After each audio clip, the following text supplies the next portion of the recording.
21শে জুলাইয়ের প্রস্তুতি হুগলি চুঁচুড়া পুরসভার সভাকক্ষে। অভিযোগ, সভাতে ডাক পেলেন না পুরপ্রধান। মঙ্গলবার হুগলি চুঁচুড়া পুরসভা সভাকক্ষে আসন্ন 21শে জুলাই ধর্মতলা চলো আহ্বানকে সামনে রেখে এক প্রস্তুতি সভা অনুষ্ঠিত করা হয়েছিল চুঁচুড়া তৃণমূল কংগ্রেস কমিটির উদ্যোগে।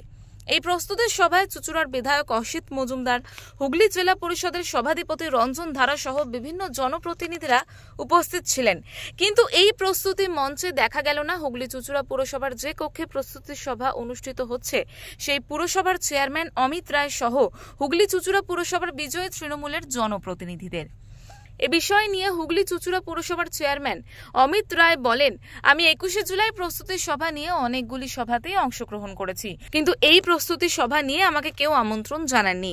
আমি নিশ্চয়ই আমন্ত্রণ পেলে উপস্থিত থাকতাম।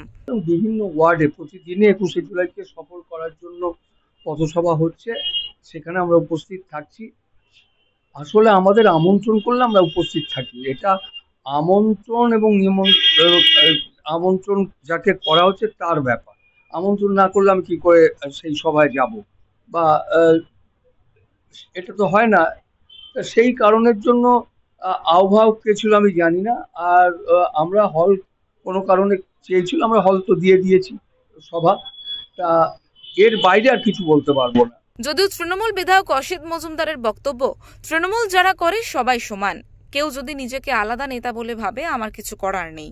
সমস্ত স্তরের কর্মী নেতা কেউ যদি নিজেকে আলাদা নেতা বলে ভাবে আমার কিছু করার নেই। আমি মনে করি কর্মী, আমি নেতা, তৃণমূল যারা করে আমি সবাই সমান। তৃণমূলের প্রোগ্রাম শনি পুজো আমাদের কাছে, মন্দির, মসজিদ, গির্জা। যে সংবাদ পাবে সে মন্দিরে যাবে, যে সংবাদ পাবে সে মসজিদে যাবে, যে সংবাদ পাবে সে গির্জায় যাবে। কেউ যদি আলাদা ভাবে আমার কিছু করার নেই। এই ঘটনার পর শাসক দলকে কটাক্ষ করতে ছাড়েনি জেলার বিজেপি নেতৃত্ব। প্রশ্ন উঠছে, তবে কি 21শে জুলাইয়ের আগে ফের একবার প্রকাশ্যে শাসক দলের অন্তর্কলহ? হুগলি থেকে সুনন্দা দত্তের রিপোর্ট, ওঙ্কার বাংলা।